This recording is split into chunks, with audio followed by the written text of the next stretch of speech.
Good morning, everyone. Good morning. Welcome to the Ventura Center for Spiritual Living. I'm Reverend Bonnie Rose. It's great to see you all here today. Let us stand up together and start our celebration service by singing our congregational song. You'll find it on the far left side of your program. I release and I let go. And so it is, and so we allow it to be as we become still and know the power and the presence of the one that has drawn us together here this morning. Let us breathe. Let us settle into our seats. Let us allow ourselves to be still and to know, to rest in the awareness that love is here in this room, and that love opens our hearts, our minds, our ears as we listen to the words of our sacred reading. I measure every grief I meet, by Emily Dickinson. I measure every grief I meet with narrow, probing eyes. I wonder if it weighs like mine or has an easier size.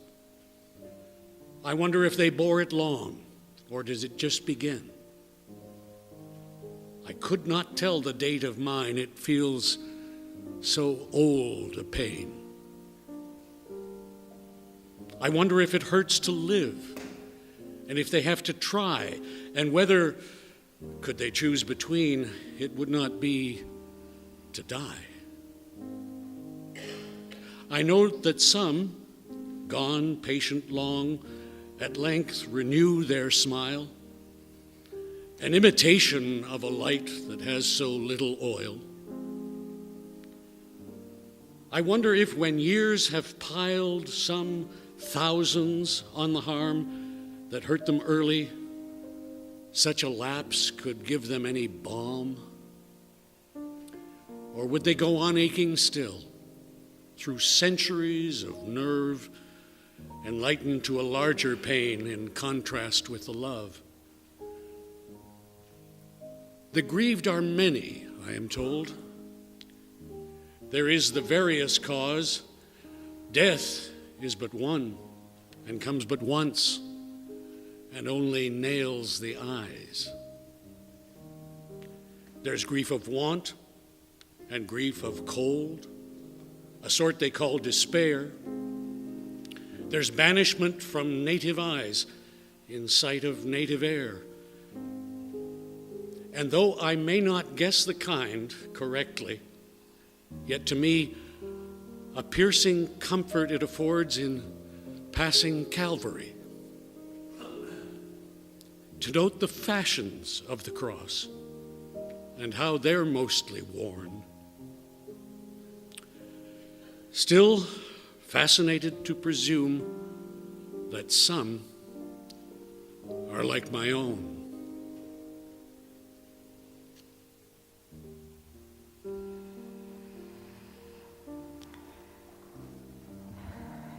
And breathing into the wisdom, the power, the love that holds all darkness and all light, all joy and all sorrow, all grief and all healing. We are one with that, always. And we know that now. We remember that now. As we sing together, I am remembering who I am, embracing the wholeness, the fullness of spirit in all of its manifestations, and sending the awareness of that fullness not only to ourselves and to the people in this room as we lift each other up with our voices, but also lifting up the entire world through our willingness to perceive wholeness in what seems separate, to perceive peace in what seems unpeaceful, and to hold love in everything. in all its darkness and its light. Let us sing together, I am remembering.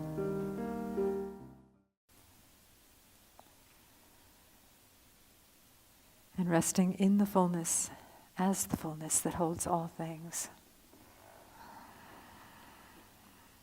We trust that all is well in the absolute. And so we breathe into that absolute knowing, breathing in deeply, and then exhaling, gently opening our eyes in love with what is as it is. And so it is.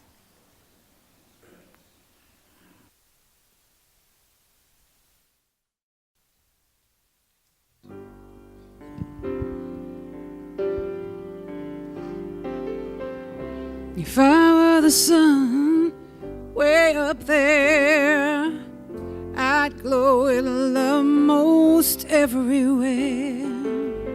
And I'll be the moon when the sun goes down, just to let you know that I'm still around. 'Cause that's how strong my love is, whoa. That's how strong my love is now. That's how strong my love is, baby, baby. That's how strong my love is. I'll be the weeping willow, drowning in my tears, and you can go swimming when you are here. And I'll be the rainbow after the tears are gone, wrap you in my colors and keep you warm. 'Cause that's how strong my love is, darling. That's how strong my love is now. That's how strong my love is, baby, baby. That's how strong my love is. I'll be the ocean, so deep and wide, and catch all your tears whenever you cry now. And I'll be the breeze after the storm is gone, to dry your eyes, love you all. That's how strong my love is. That's how strong my love is now. That's how strong my love is, so deep and wide. That's how strong my love is now, yeah.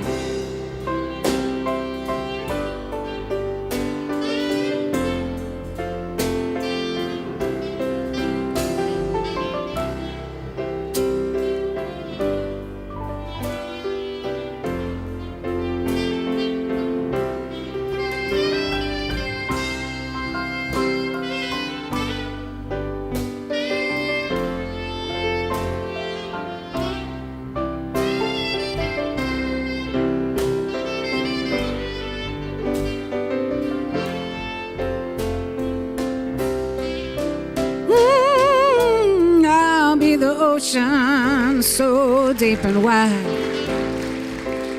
catch all your tears whenever you cry. Oh, and I'll be the breeze after the storm is gone, to dry your eyes, love you all. 'Cause that's how strong my love is, so deep and wide. That's how strong my love is now. That's how strong my love is, darling. That's how strong it is. Oh, yeah. Anything that's hard to do, I will do it for you. Any kind of love you want, yeah. You know it's wide as the sky and high like the birds that fly. My love for you now. Ooh, yeah. Oh, any kind of love you want, I will give it to you, baby, baby. Oh,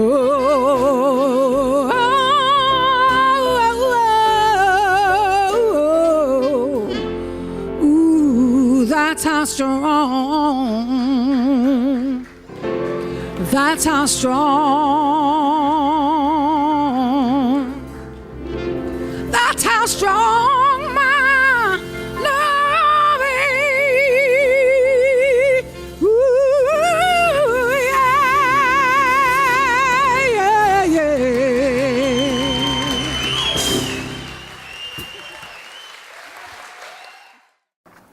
Thank you, Gia and band. Wonderful. Thank you so much. It's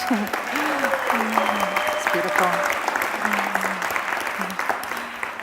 So it's my extreme pleasure this morning to get to introduce our guest speaker, who is Michael Eselun, a certified chaplain, and he serves as a chaplain for the Sims-Mann UCLA Center for Integrative Oncology. He's been invited to speak many, many times to students and doctors, nurses and social workers, and to dozens of faith communities across the country about his work as a chaplain. He recently gave the keynote at a national conference for women living with metastatic breast cancer in Philadelphia. Michael is also a co-founder and chair of a nonprofit volunteer anti-homophobia speakers bureau called GLIDE, Gays and Lesbians Initiating Dialogue for Equality. Over the last 20-plus years, Michael and his fellow speakers have spoken to an audience of over 200,000 students, teachers, and other various groups and agencies in the LA area about homophobia. I read this every time you come, and it chokes me up every time. Thank you. He has a TED Talk available online via YouTube called It's Magic. And you can find out more about him at www.michaeleselun.com. You can find him on our website too. And Michael will have CDs available for purchase after the service, which includes several of his talks. And before he speaks, I want to tell you that when I take a road trip, those are my go-to CDs. They're wonderful. He's a wonderful speaker. So let's give Michael some great Ventura love.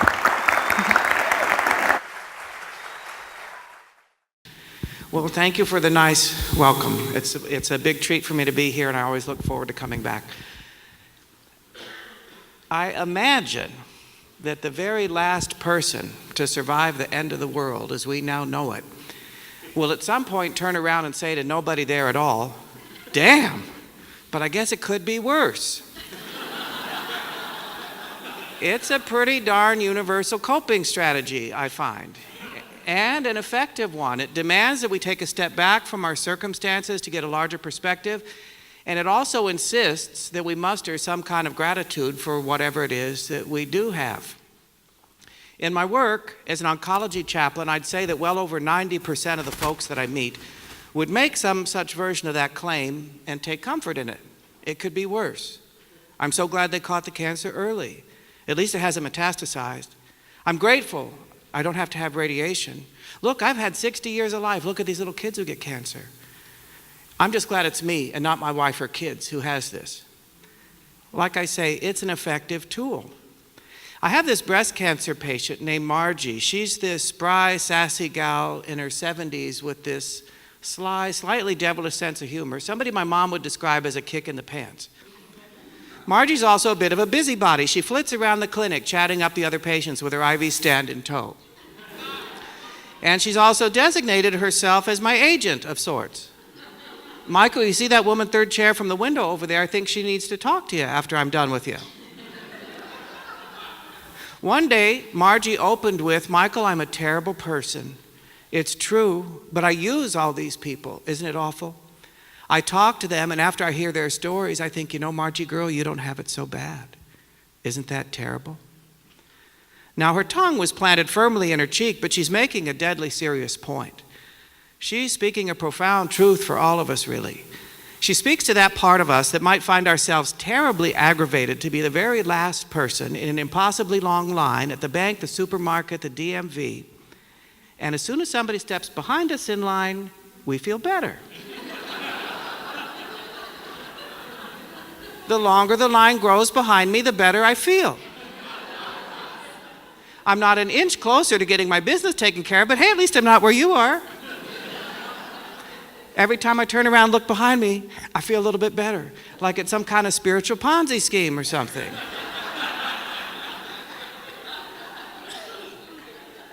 The thing about a Ponzi scheme, though, is in order for it to work, somebody has to lose. Somebody has to be at the end of the line, at the bottom of the pyramid, left holding the empty bag. And where does that leave us in our pursuit of an inclusive kind of spirituality that would have compassion at its center? There's another aspect to the spiritual Ponzi scheme, and that is there's a prerequisite for buying in. A firm belief in the hierarchy of suffering. the idea that I can know who's suffering the most here, and so I will dole out my compassion accordingly. That idea can also trip us up in our pursuit of an inclusive kind of spirituality, because while I may feel terribly grateful that I'm now no longer the last person in line, I've just erected a barrier to experiencing an authentic kind of compassion for others and for myself. I'm way too busy judging the suffering sweepstakes and figuring out where it is I fit in the lineup. I want to say a few things just about compassion itself. The word has as its Latin root compati, which simply means with suffering. To be with it, not to fix it, correct it, advise it, feel bad about it, feel grateful I'm not suffering as much as you are, just to be with it. It is not a small or easy thing. Virtually every religious tradition on the planet upholds compassion as a revered virtue. Isn't it something that we feel that it's virtuous to feel compassion for another, and yet to feel compassion for ourselves? We would judge that rather harshly, moralize about it, call it self-pity. Oh, we don't want anything to do with that. I would suggest, can we really walk beside another in their suffering in an authentically compassionate way unless we first know how to walk with and carry our own? It's time for a little pop quiz now. Who's suffering the most? When I began as an intern chaplain, now close to 17 years ago, I was assigned to neurosurgery and trauma at UCLA, and I had two patients right next door to one another. In one room was Ava, pretty young Latina, about 30 years old, had undergone a very serious brain surgery with a very successful result. The thing is, recovery was taking much longer than anyone had anticipated. She was told she'd be in the hospital for 7 to 10 days, and it was now well over a month. And intense suffering it was. There was deep frustration and disappointment and impatience and boredom and anger. And she had to endure the judgment coming from her husband, Juan, for not being hopeful, prayerful, optimistic enough. She simply missed her young children at home. Right next door was Dieter, mid-50s, paralyzed from the waist down. Very limited use of his hands or arms. He has to spend upwards of 2 months in and out of hospitals every year to have fluid drained from his spine. All that had been true for the last 18 years of his life, and it will be true for the rest of his life. Okay, you tell me, who's suffering the most? What do you say? Ava? Dieter? Well, Dieter is obviously mired in the far greater physical loss and debility, but Ava's ensnared in a deep spiritual crisis, deep questions about her soul, her relationship to God. She was a devout Catholic. Michael, I prayed to God so hard before my surgery, and I felt his presence every step of the way, and I know that that's why the outcome was so good. But now he doesn't hear me. He won't answer my prayer. I just want to go home.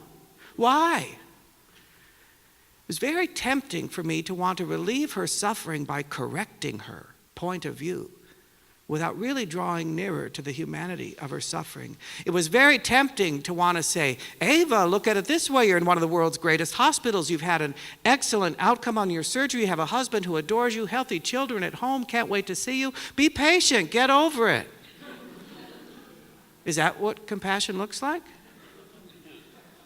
While Dieter, on the other hand, had these dancing blue eyes, this dazzling smile, this demeanor that was utterly devoid of victimhood and despair. He had this amazing capacity to accept each moment as he found it. Dieter was an atheist. Michael, it's random, the things that happen to you, the things that don't. You simply do the best with the hand you're dealt. What's the point in seeing it any other way? He makes a good point. In a way, these two illustrate the intersection between theology and suffering. So are we to conclude then that atheism is correct because atheists don't suffer while people of faith do? Certainly not. I could make a very good case with different illustrations that would yield just the opposite conclusion. So is it really then just about our capacity to accept and embrace each moment as we find it? In a way, yes, but also no. And I believe the danger comes in judging either way. One thing was abundantly clear. Both Ava and Dieter were on intensely human journeys. And in my view, drawing nearer to the humanness of those journeys is where any possibility exists for an authentic experience of compassion, communion, maybe even transcendence. There's an underbelly to relying too heavily on the "it could be worse" strategy, and that is you and I aren't entitled to compassion because so many others have it worse. Those at the end of the line, those at the bottom of the pyramid. I invite you to think back about 6 years ago, I think it was now, on that earthquake in Haiti. Do you remember what that was like? How quickly our communities, the whole nation, rallied itself together, amassed so many resources, and got them to Haiti overnight, it seemed. No red tape whatsoever. Makes you wonder what we could accomplish if we could get it together like that to address so many social ills plaguing our world today. Now, I don't mean to sound callous or cynical, but is it possible, like Margie, did we kind of use Haiti as a way to get some perspective on our own lives and feel some gratitude? Is it an example of our own collective buy-in to the spiritual Ponzi scheme? Once it's done its job, our attention goes elsewhere. Because what do you hear about Haiti lately? Is everything okay? Why did our attention drift? Or Africa. Africa, it would seem, is almost in the default position at the bottom of the spiritual Ponzi scheme pyramid. Between drought and famine and civil war and disease and the abuse of women and terrorism, it's positively endless. When I began as an intern chaplain 17 years ago, one of the colleagues in my cohort was Sister Rose. She was a Catholic Vietnamese nun who had narrowly escaped Vietnam before the fall of the South in 1975. When she shared with us her horrific tales of what it was like to leave her homeland, everything she had known and loved, the horrors that she and her sisters endured, my only response was this silent inner chant, "I'll never complain about anything again, I'll never complain about anything again." Is that the appropriate response? Now I've just heaped a layer of shame and guilt onto my suffering, and whom does that serve? I think we pay a price, individually and collectively, when we choose to go through our life's journey without sharing the pain of that journey as much as we would share its joys and its pleasures. We deny life around us from really knowing what it's like to be us, and we keep true intimacy at arm's length. If only the last person in line, if only the earthquake victim, if only the cancer patient is entitled to complain, is entitled to our compassion, what on earth would the rest of us talk about? Like Jane Wagner says, I personally believe we developed language because of our deep inner need to complain. Now, I'm certainly not advocating we should all be complaining 24/7, all complaining all the time, as if some of us don't already. But I am inviting us to reflect on our capacity to truly honor one another's circumstances, including our own, without the need to judge it or compare it or put it on our own hierarchy of suffering scale. Can we come to each set of circumstances and honor it in all of its complexity and contradiction and paradox? Years ago, I had a patient, Lorne, a leukemia patient from Bakersfield. Lorne was in and out of the hospital a dozen times over the course of 2 years. His wife, Mary, by his side every step of the way. These are blue-collar folks for whom the cost of parking alone at UCLA presented a significant challenge. Lorne came close to death so many times. I would be paged to come up to the ICU and say a prayer, and then the guy would bounce. He just kept bouncing miraculously. Toward the end, it was pretty clear there wasn't much bounce left, and the end would be near. And his wife, Mary, confided in me, "Michael, I love my husband, don't get me wrong. I'm so grateful every moment I have with him. But every day he's lingering now at the hospital is costing me another $150 at the motel. And I don't know how I'm going to pay it. Does that make me a terrible person?" Like Mary, we all live in multiple realities at the same time. The image that comes to my mind is going into a Best Buy store or some such place where they sell television monitors and screens. Imagine, if you will, a wall of 50, 60 television monitors, each one tuned to a different show. That wall of TV shows is rather like an image of our individual and collective lives. Now, each show, whether it's a situation comedy, a drama, the news, a documentary, or a cartoon, has its own reality, its own morality, its own goals. None is intrinsically more legitimate than another. It just is the reality that it is. And no one show captures all of our lives in all of their layers of complexity. Maybe the whole wall of TV screens is the best image of that. And yet through our buy-in to the spiritual Ponzi scheme and our belief in the hierarchy of suffering, we somehow think we do know which shows are most worthy of our attention, which are most legitimate. That is until we're slapped awake and find ourselves in a whole other reality, a whole other TV show altogether. A few years ago, I was assigned to work on a conference at work, and one of my colleagues was joining me. I just met her, and we were getting acquainted, and she was telling me all about her marriage and how happy it had been for 30-some years. But Michael, there has been a thorn in my side for 30 years. Our carport. My husband has had it stacked to the rafters with crap for 30 years. I'm sick of looking at it. I'm sick of fighting about it. I'm sick of wrestling with my own feelings about it. Damn it, Amanda, it's just stuff. Let it go, let it go. It matters. I get that. But then, Michael, he did the most amazing thing. A few months ago, he had it covered in siding. And now I don't have to look at his crap anymore. You can't imagine the difference it's made in our marriage. I get that too. 6 months later, I worked with Amanda on another conference, only to find out that her house and her carport had all been swallowed up in a brush fire. All gone. 30 years of irritation wiped out. Where is it now? It's simply a different TV show. I mentioned Africa earlier. About 10 years ago, my husband Scott and I got to take a wonderful trip to South Africa and Zambia. And in Zambia, we visited a small village of about 3,000 people situated on this gentle hillside. Everybody lived in little mud huts. There was no electricity, no plumbing, no running water. There was a couple of those hand pumps at the bottom of the hill to which all the villagers had to trudge multiple times a day with buckets in hand for all of their water needs, if you can imagine. Impoverishment by any standard we would know. And yet there were geraniums planted in bleach bottles cut in half, framing the doorways of the huts. There were dogs and cats kept as beloved family pets. There was enough generosity of spirit for extraneous beauty, for the love of animals. There was a humbling kind of hospitality shown to this wealthy American who was so busy taking video that he didn't notice the bucket of water at his feet before he kicked it over. Mortified, I asked our host if I could please go down the hill and pump him some more water. And he only laughed at me. Of course not. You're our guest. Now, I don't mean to suggest that there's not significant suffering going on in that village, and so we're somehow off the moral hook for all of our prosperity and consumption of the world's resources.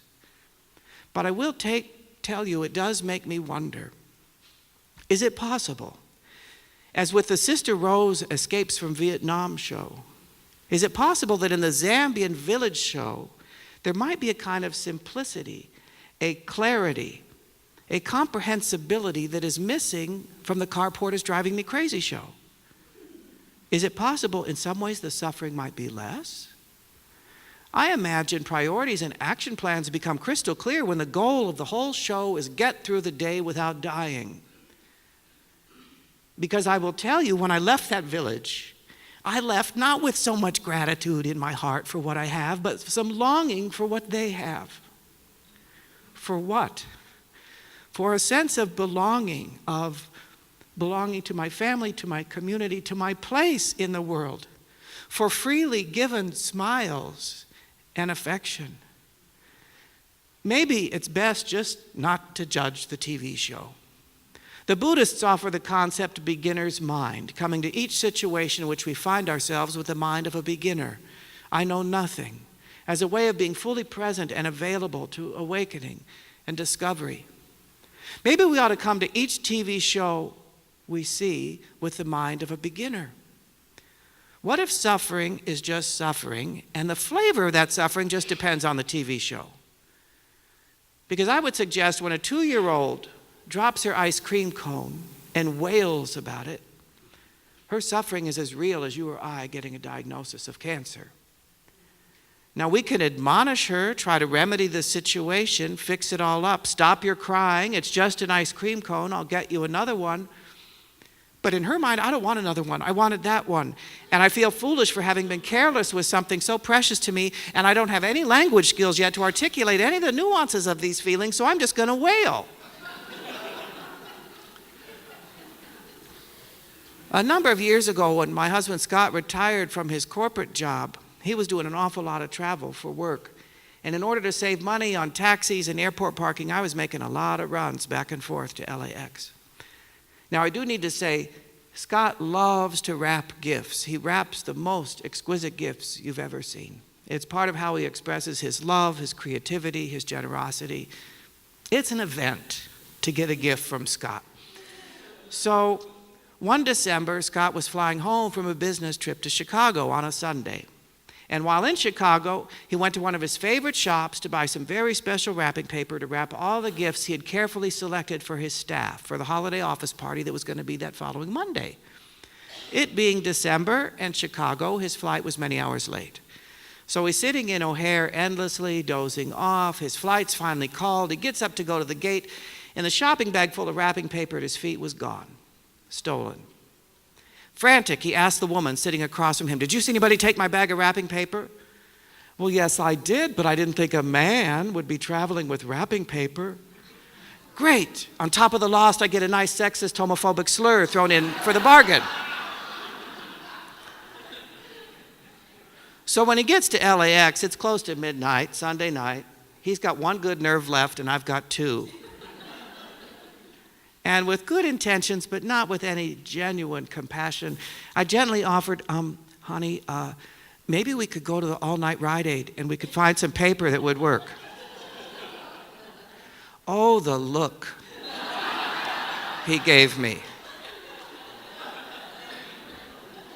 It would be as if the Queen of England is coming to our house for dinner, but the oven's broken, so honey, why don't you make a run to Carl's Jr. and just pick something up? It just wouldn't do. And it was very tempting to want to play the chaplain card. "Scott, it's wrapping paper, it's not cancer. You want to hear about the patient I saw on Friday?" Is that what compassion looks like? The fact is, Scott had endured a significant loss. He lost his once-a-year opportunity to show his staff in his own inimitable, creative, generous way how much they mean to him, and it was taken from him. Granted, in the scheme of things, it's not that big a deal. Scott would be the first one to admit it. But in that moment, isn't it a little ridiculous to compare the wrapping paper show with the cancer show or the Zambian village show or Sister Rose Escapes from Vietnam show? The thing is, we've got a choice to make. I would ask myself, can I find myself in whatever TV show I find myself in at this moment with a kind of grace and allowance, whether it's the shit I spilled bleach on my favorite pants show or my God, my mother has lung cancer show? Can I be fully aware that at any given moment there are countless shows going on around me at the same time, and I'm appearing in some of them at this very moment? Just like Mary, who was in the "My husband is dying" show, and "How will I pay my visa bill" show. Can I be fully mindful, aware that there are an infinite number of shows going on in which I make no appearance whatsoever? Foreign territory. Maybe my spiritual practice ought to be to watch as many TV shows as possible with beginner's mind. Maybe then I can inch closer and closer to a truly inclusive kind of spirituality that holds authentic compassion at its very center. And if not, well, it could be worse. So be it.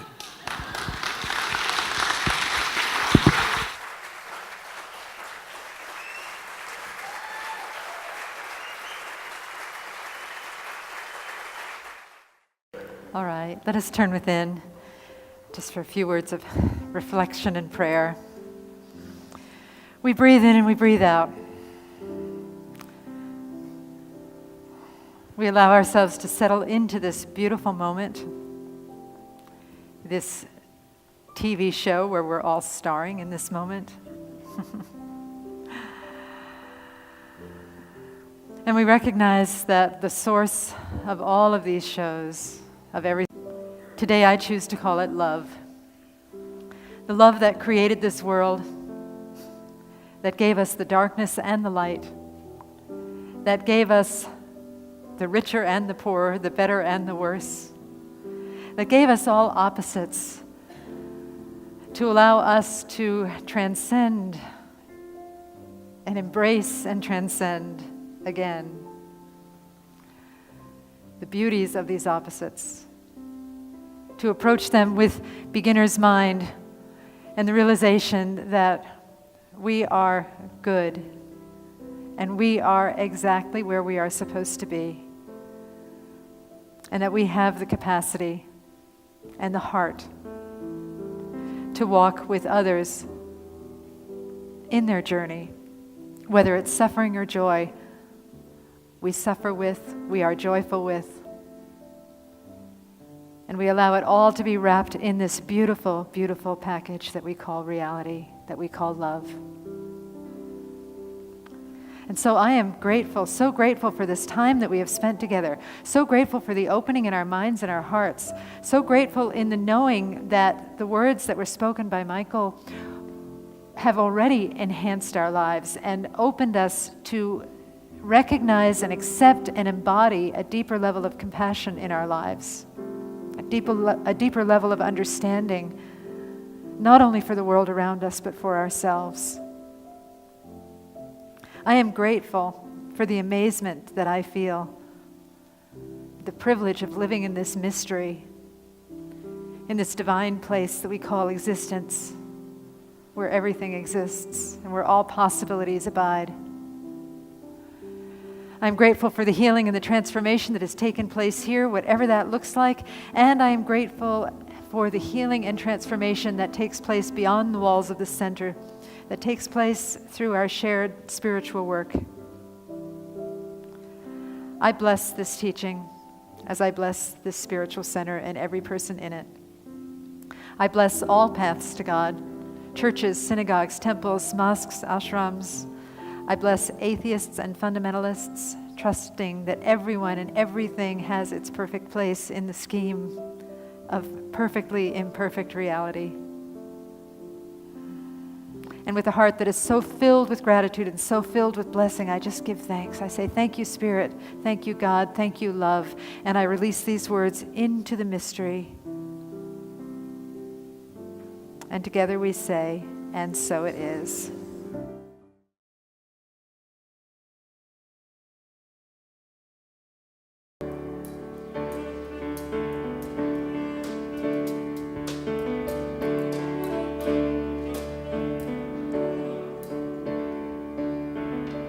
Love is the ruler of my heart.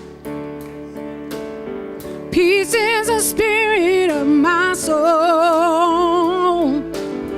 Joy give me freedom like a bird. Truth is the power of my word. Fruit so sweet to the taste, and a rose in bloom. Climb a tree in the backyard for a sunset view. Brings a tear and a smile, all the colors we can see. Life is just living itself through you and me. And it's got to be. Love is the ruler of my heart, yeah. Peace is the spirit of my soul.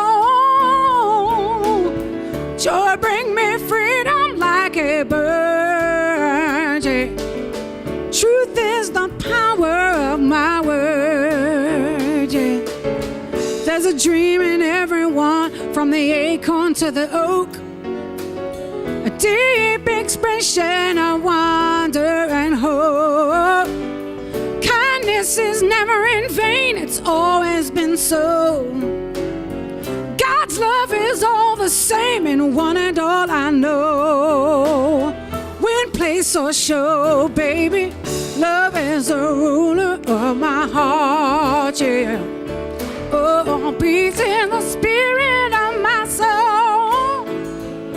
Joy bring me freedom just like a bird. Truth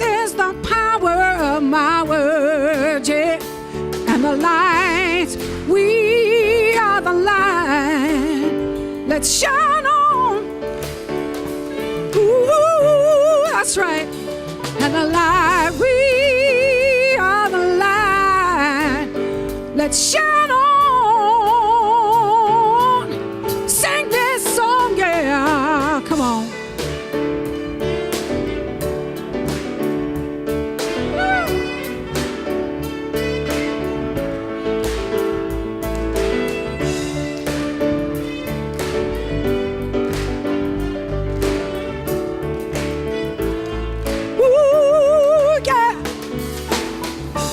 Is the ruler of my heart, yeah. Peace is the spirit of my soul. Joy bring me freedom like a bird, yeah, yeah. Truth is the power of my word, yeah. Truth is the power of my word, yeah. Truth is the power of my word. My word.